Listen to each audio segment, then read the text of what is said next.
Wardell Mack is a Florida Gator, and they're getting ready to wrap up this 2024 recruiting class. We're going to talk about that here on Locked On Gators. You are Locked On Gators, your daily podcast on the Florida Gators. Part of the Locked On Podcast Network, your team every day.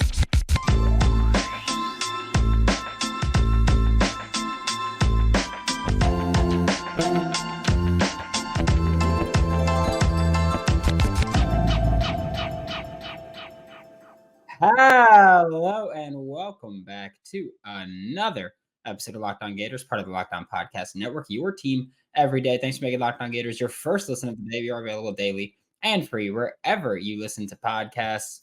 Happy Thursday. I'm Brandon Olsen. Find me on Twitter, WNS_Brandon. Find all my written work with Whole Nine Sports, Giants Country, NFL 33. I'm about to be joined by Brian Smith, but first, I did want to tell you that today's episode of Locked On Gators is brought to you by FanDuel Sportsbook. Make every moment more. Right now, when you bet on a Super Bowl winner, you can make bonus bets with every game that they win in the regular season. Go to FanDuel.com/lockedon. Joining me now for Locked On Gators, as he does every week, is Brian Smith, Locked On's recruiting insider. And before we talk about Wardell Mack and wrapping up this 2024 class, LinkedIn is the college recruiting sponsor across the Locked On Podcast Network. LinkedIn Jobs helps you find the qualified candidates that you want to talk to faster. Post your job for free at linkedin.com/lockedoncollege. Terms and conditions apply. And Brian, Florida Gators got another commit this week as their class is mostly wrapped up before the start of the season, which is a fantastic luxury that we have not had in a very long time in Gainesville. And we've talked about Wardell. Yeah. I'm astonished.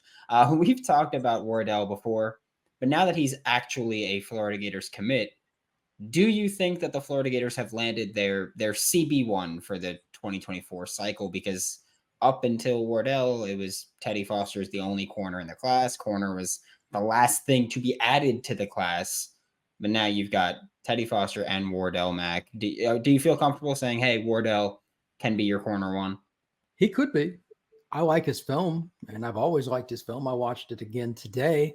There's no reason to doubt somebody with his length, his quickness, his aggressiveness, and he's from New Orleans. That city pumps out NFL talent like very few others do. So he's went against top competition and still shined. The LSU and Texas offer also helped me decide that he's really good. So, yeah, Florida, I mean, they've got a great DB coach. They've got an aggressive scheme. He's played cover one. He fits in. Kind of hard to see him as a guy that doesn't end up contributing. He's a really good bet to be a major contributor for the Florida Gators. Yeah, big fan of him. I feel like with New Orleans, it's like, or at least Louisiana, there's like New Orleans kids and that other town, Shreveport, whatever. North. Just NFL talent, just out the wazoo, just being pumped out there. So I'm glad that that Wardell Mack is part of this class. But Brian Kelly is definitely going to stop recruiting Wardell, right? Like, he committed to the Florida Gators. You have to respect the commitment, right? Brian Kelly's he's done. He's laying off completely. No. This is a very unique situation. LSU and Florida for the longest time were amongst a handful of schools that did really well at corner pretty much every year in the recruiting game. Neither one of them has been on their game to that level of late, and corners are always at a premium, especially when it's a New Orleans kid. LSU does not like losing those players. I would be shocked if he's not at least on campus at LSU one time before the end of October. That is my prediction based on nothing other than how much LSU is going to go after him and the fact he's only 2 hours from LSU. Let's see if I'm right. Yeah, I think with Wardell Mack, there's also I guess we'll say the situation of he pretty much immediately after committing to Florida was like in Instagram comments and people were talking about, if LSU's DBU, if Florida's DBU, and that's been going on forever. His response was, well, who made LSU DBU? So I think we know what really went into Wardell Mack deciding to be a Florida Gator. But at this point, how does Florida really hammer home winning this battle, because this is one of those battles that I think for Florida, it's you're going out of state to Louisiana, trying to get an LSU kid or a Louisiana kid to stay committed to Florida over LSU.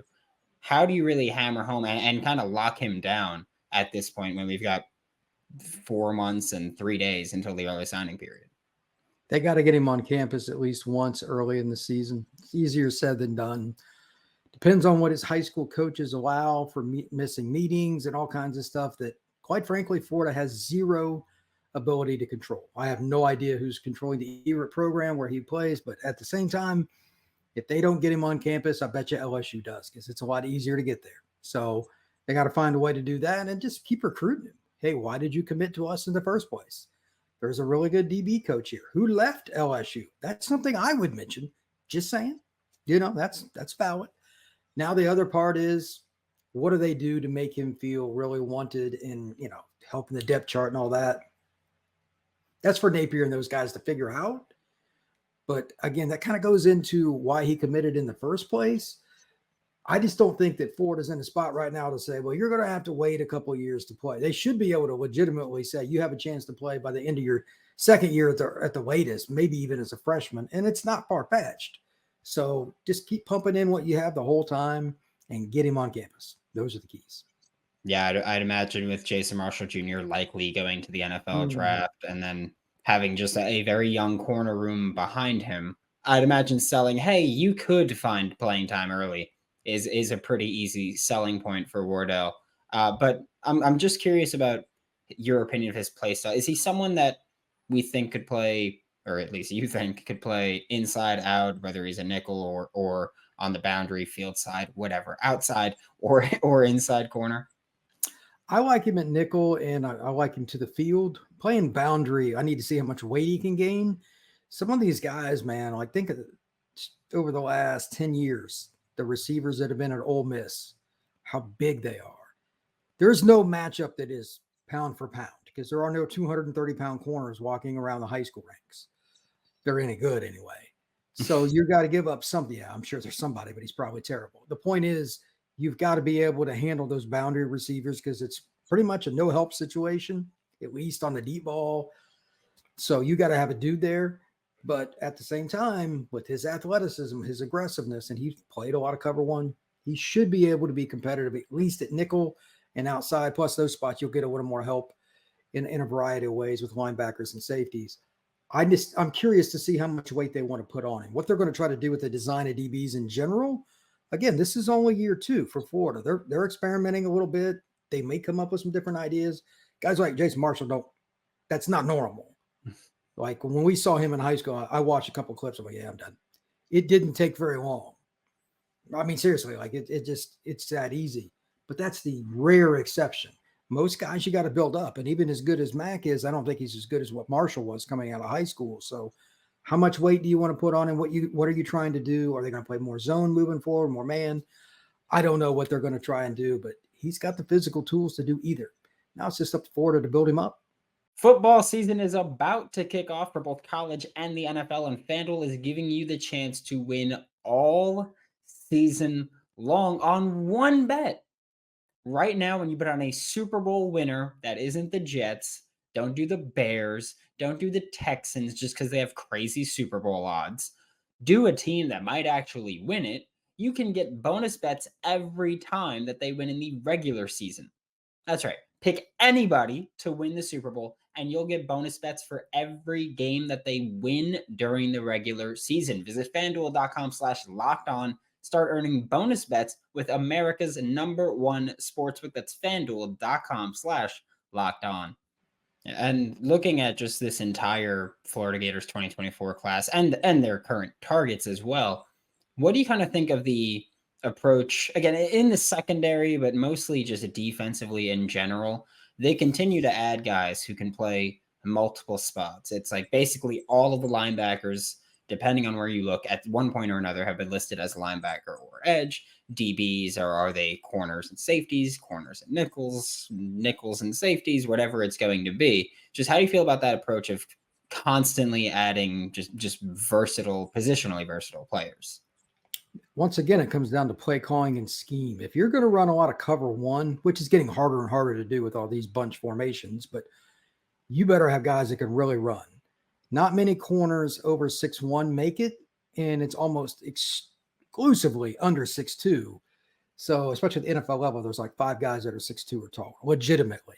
It's just not that easy to open your hips and run. So if they're going to play a lot of cover one, I'm curious to see how many of these guys end up playing corner. Because if you get beat even a step in today's college football, it doesn't even have to be the Southeastern Conference. It's 6. So I'm curious to see what they do this year. I know they're going to be aggressive. You and I have talked about that on this podcast many times. But there's fire zone. There's different kinds of drops and splits. There are all kinds of different ways you can do it. How versatile are they going to be? Because I see a ton of length. It's almost like they're recruiting to a cover 3 scheme. But at the same time, that's not what the defense coordinator is necessarily known for. So it's going to be interesting. Yeah, I think you'll see this year a lot of cover 3 quarters, cover 1, and we're just going to see. But I think, doesn't that just make it so much more difficult if you're Florida to just add players who can do all of that? Because Austin Armstrong, historically, it's cover 3 quarters, cover 6, and cover 1. And I feel like you're asking a lot of guys to do a lot of things at that point. And the secondary, I'm not saying it's going to be bad. I'm just saying it feels like a very difficult thing to recruit for when you're coming from high school players and trying to bring them into the SEC and go, hey, yeah, we can develop you and we can take that time. But we also need you to play early because this is a team that over the past 2 seasons has gone through a lot of roster turnover, although I think that roster's gotten significantly better because of it, but they've still gotten over a lot of roster turnover, and you have to be able to play early here. How do you say it other than just to say paralysis by analysis? I mean, it's college coaches want to run their scheme first through 1 million. They don't like change. But freshmen aren't good at learning scheme. It's just, there's no way to ever fix that. So either you dumb down the scheme or you have coverage busts. Those are the 2 options. And if you don't have one of your older players figure it out, that puts even more pressure. You need the upperclassmen they bring in any transfer. That's the other thing I'll get to here in a minute, to do well. So you can run cover 6 and you can run cover 3 and all these different little nuances with it, with a fire zone or something like that, that make it almost indefensible if you've got the length they do. But at the same time, again, it only takes one guy to screw up and it's 6 points. Defense 10 out of 11 is bad. So it's hard, man. And that's why so many teams score points. Most of the touchdowns we see in the SEC, how many times is the guy just wide open? 50? You know, it's like, well, why didn't you get in to the DBs pointing at each other? Those are the plays you just try to eliminate. If he scores on somebody and he makes a great catch, whatever. But you can't have those. And that's the difference between teams that go to the SEC title and don't. How many of those do you see for Georgia? It is rare. They just don't give up big plays. So Florida is in a very unique year this year. But yeah, your point about length is phenomenal because I think they might even try some of these big guys at nickel because of how many big receivers are now going inside. Isn't that, it's kind of a unique trend, even tight ends. You got to have size at corner, man, because you just don't know where guys are going to line up. It's hard. It's really hard. Yeah, it's no easy task for Billy Napier to rebuild this program, but one of the ways he's doing it is transfers. And I know you mentioned just 2 minutes ago that you're like, hey, I want to do elaborate. So please do. Or because I'd love to hear, because again, this is the roster building stuff is some of the nerd things that I do love to talk about.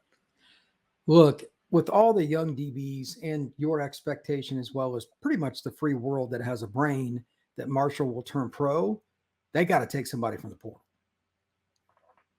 I know they're not going to talk about that to recruits, but they need to take somebody from the portal. Barring something that we don't expect, or maybe even the coaching staff doesn't this year, one of the other young corners just blows up and it's obvious he's next in line. If that happens, hey, all bets are off. But I'm a firm believer of the old stance. Go ahead and prepare for the worst, hope for the best. And if, you get another corner to come in the portal that could at least be a good guy, like your third corner, and maybe he's not a starter, so be it.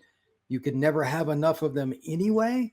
And I'm not seeing another Jason Marshall on the roster right now. If there's somebody you want to allude to, please project forward. I'm here to listen. but there just aren't that many guys like him. So my point is, again, at least one guy in this offseason they need to add at corner. That gives the younger guys a little more time, and it never has any problems here. If you get a dominant DB, that's good. So if somebody gets mad and leaves because of it, sayonara. It's just the way it is. You got to have experienced corners. Yeah, I know that Florida is very high on Devin Moore being that next guy, but I feel like we're both the type where it's like, okay, like that's great that you can be that. Show me, and then I'll believe it. But until then, great coaching staff. Like I trust Corey Raymond's word more than anybody else's. But I'm gonna need to see it actually play out. That's still just one. You need 4. Yeah. I mean, which is Jackson is the next guy. Like he's great physical traits, but he's going to need to develop. And Jalen Kimber's taking steps. But again, Jason Marshall's Jason Marshall. He's a very talented corner. He's probably going to be a first round or early day 2 pick if he has the year that we're expecting him to have.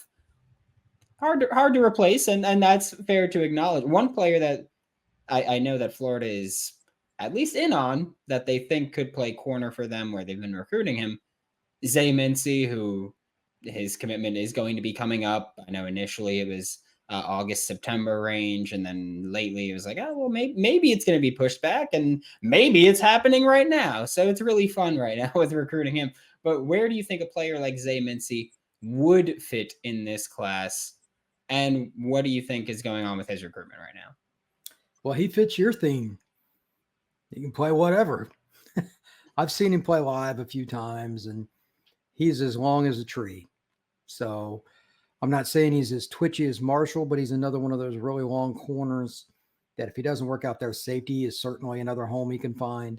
Cerebral player, very, very sharp kid to interview. Easygoing guy, but very competitive at the same time. And I think he's a kid that can play anywhere. He could be your nickel. How many 6'1.5", 6'2" nickels do you know? I mean, he's listed at 6'3", so I'll assume he's 6'2". I'll take all those I can get. So, and depending on who an individual speaks with, they think he's better at safety or corner. I'm of the belief you just signed him and let it kind of go the route that Florida's going. Whoever wins the corner job, great. Other guys go to safety, we'll be fine. He's pretty much that. And man, he's a lot of fun to watch. As for Mincey's recruitment, I've heard about 80 different things, and I'm sure you're probably very similar to that. The most recent scuttlebutt is that he's going to end up at Miami. For the longest time, I had heard Florida or Florida State. What exactly changed, I do not know, but that's what I'm hearing here in the last few days. Yeah, I haven't heard 80, probably like 78 different things about him. But yeah, I know that for the longest time, it was, hey, Florida's the favorite with Florida State there. And now it's, yeah, over the past like week or so, it's become like, hey, Miami's making noise, which is, it's fun when in-state recruiting battles are in-state recruiting battles. Like it used to be a mainstay, but those days they have passed. Yeah, but I'm loving it. But this coming Monday, we do have a commitment date for Jordan Ross. I know Florida's in his top 3. From my understanding, Florida's pretty much done at the edge position. They're not even looking to add another, but he's in the top 3. And we play the never say never game on Locked On Gators because we did it with Fletcher Westphal. We thought he wasn't going to commit, and then it happened out of nowhere for us. So we're going to play the never say never game here. Where would Jordan Ross fit in with this Florida Gators 2024 recruiting class? Wherever he wanted. I mean, look, I know you have numbers at certain spots, but the term over recruiting cannot be in this case. If you put him with Waller, I don't care which one lines up weak and strong. I really don't. I mean, that's how you win football games, is to have pass rushers like that. And the other team has to schematically change what they do and weave running backs in, use a tight end, etc. If they're done and if they wouldn't take his commitment now, I would probably call a paramedic for Billy Davis, because that's not, to me, that doesn't make sense, because he's a really good football player. But again, they got their D-line class is nasty. So I don't know who are you taking over him that is so important, I guess, is the question. And maybe the kid just doesn't want to go to Florida, and I have no idea. I haven't heard anything about him in the last week or so, but I have a hard time seeing why you would not take that kid. So great football player, man. Edge rushers are rare. Yeah, I feel like I've said this a billion times where wherever we do get to the case of like Florida like backed off recruiting, where I'm like, I would still take him, but that's not my call. Like I said it with Chris Jones up until the very end when there were 4 linebackers committed. I was like, I'd still take him before Aaron Childs committed. I was like, yeah, I'd still go. And then Aaron Childs and Chris Jones ended up not happening and ended up going to Georgia, and it was a whole thing. But again, like I don't have to make that decision. My job doesn't depend on filling out an entire roster. My job depends on me saying, hey, I think this kid's good. I'd take him.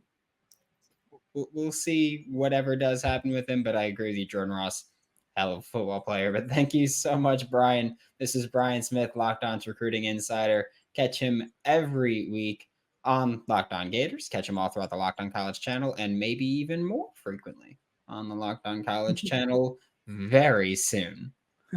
Thank you much. Have a great day. Thanks for making Locked On Gators your first listen of the day. We are available daily and free wherever you listen to podcasts. We'll be back tomorrow to talk more Florida Gators football. Brandon Carroll, all Gators. Carol Skaden's going to be here for Locked On Gators. I'm Brandon Olsen. Don't forget to follow me on Twitter at WNS_Brandon. Find all my written work with the whole 9 sports, Giants, Country, NFL 33, and I will see you all tomorrow.